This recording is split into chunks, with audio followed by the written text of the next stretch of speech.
Diba, oh, nawasak, oh. Nawasak yung lata. Oh. Butas, oh. Laki ng butas, oh. Hello guys, welcome to 5th Generation Hobby Shop and welcome to another unboxing and testing. Shoutout natin si Sir Jerry ng Tarlac. Welcome to 5th Generation Hobby Shop, sir. So ngayon meron tayo ditong Home Defense Shotgun HDS 68. Ito po ay powered by CO2. Ang bala po nito ay rubber ball. Ayan, pakita ko lang sa inyo yung bala niya. Ayan, ito yung bala ng TR50, caliber 50. Ito naman po yung kanyang bala, 68. Caliber 68, so mas malaki siya sa 50. Ayan, meron siyang kasamang manual, tsaka maintenance manual. Two-tone po siya, two-tone. 16 joules po ito, 16 joules. Shotgun, tapos may quick pursing. Ito yung release. Itong release ng barrel. Ayan. So, ganyan kalaki yung kanyang barrel. Ganyan kalaki yung butas niya. Naka-smooth bore yan. Ayan. Caliber 68, rubber ball po. Pwede mo siyang lagyan ng accessories, flashlight. Mas maganda flashlight. Lagay dito flashlight. Kasi shotgun siya. Ngayon, ito yung switch. Kung gusto mo isa lang yung flow o isa lang yung bala na lalabas, switch mo lang siya sa right. Kung gusto nyo naman po sa kabila, switch nyo lang siya sa left. Pero kung gusto nyo dalawa yung bala na lalabas, igitna nyo lang. Ayan. Kasi double barrel siya eh. Ayan.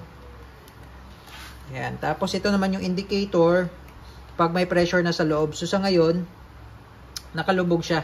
Ibig sabihin wala pa siyang pressure, wala siyang CO2. Ayan. Ito po yung HDS 68 ngayon. Take note sir, once na ginamit nyo na, halimbawa, inactivate nyo na yung CO2, pinalo nyo na to, huwag nyo siyang patagalin sa unit. Kailangan nyo siyang gamitin. At huwag nyo siyang iputok ng walang bala. Kailangan may bala. At kapag na quick burst nyo na, or na burst nyo na, or na punctured na yung CO2, huwag nyo siyang patagalin sa unit dahil hindi po siya po pwedeng mag-hold ng pressure ng matagal. Okay, so make sure na kapag na-activate nyo na, ay gagamitin nyo kaagad. Okay? HDS 68. Okay, pagka maglo-load, itong quick pursing, ano lang, pag matigas, pwede nyo gamitan ng allen. Allen lang, allen. Ayan, so gagamitan natin ng allen, medyo matigas eh. Allen na D-size. Ayan. Para lang maalis natin yung cap. Ayan.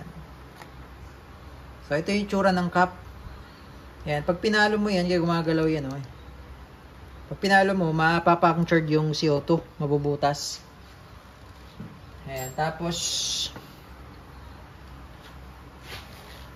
pwede nyong lagyan ng konting oil. Itong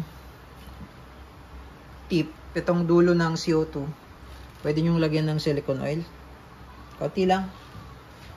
Ayan. Tapos, pag ilalagay nyo, pag ganyan. Tapos higpitan natin.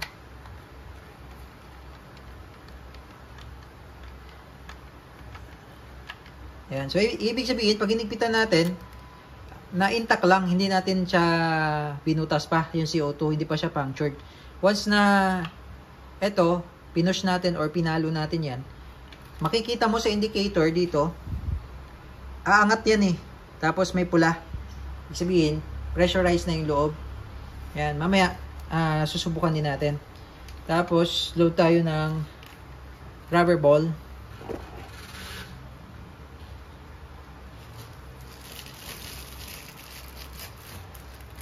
Bali, dalawa siya. Dalawang load.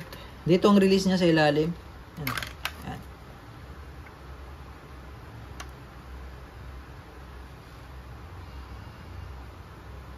Ayan. Tapos,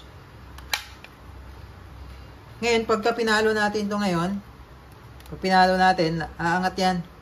Ayan. So, pag pinalo ko siya, ayan, umangat na siya.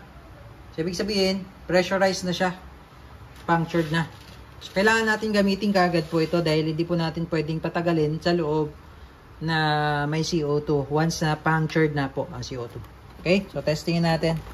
Subukan pala natin sa lata ng green gas.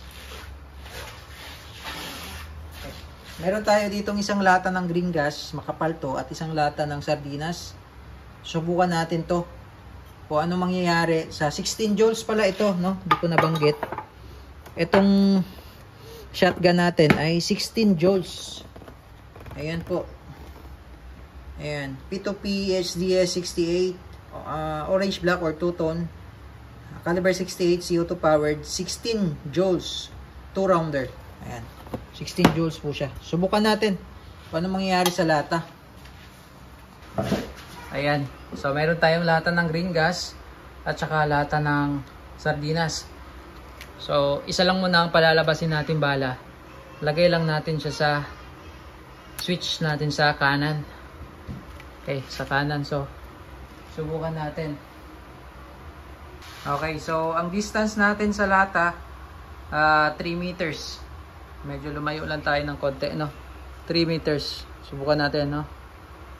Wait. For safety, lagyan natin ng ano, baka pumalag yung lata. Pressure kasi yan eh. Ayan lang muna, nilagyan lang muna natin ng box. Kasi baka pumalag yung lata eh. Okay. Firing.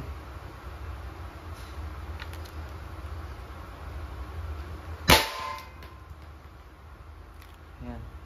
Sa kabila.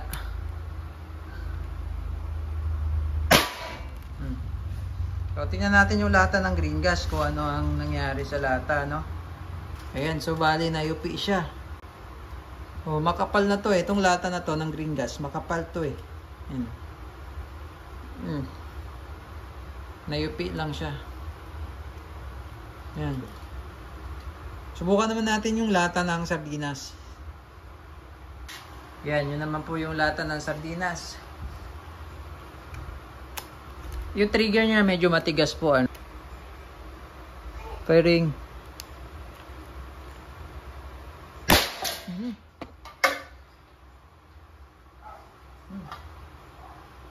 Oh, tumalsik yung lata eh.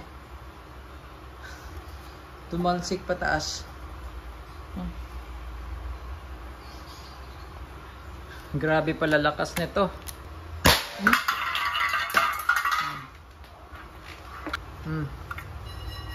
Diba oh, nawasak oh.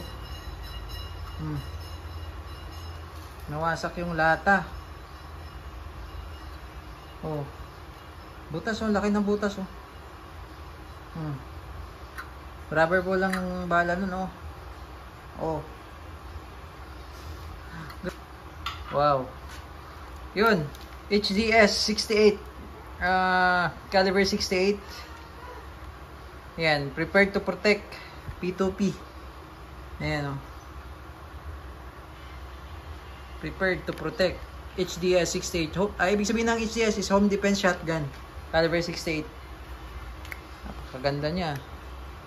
Solid talaga. Subukan natin, dalawa naman. Ayan, dalawa. Dalawa load natin. Okay, so lagay nyo lang yung switch sa gitna para dalawa yung lalabas. Okay. And firing. Natin tatamaan ba?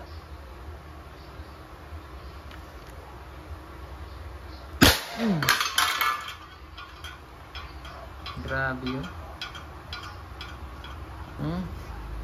Wasak na wasak yung lata oh. HDS 68 shotgun, CO2 powered, 16 joules.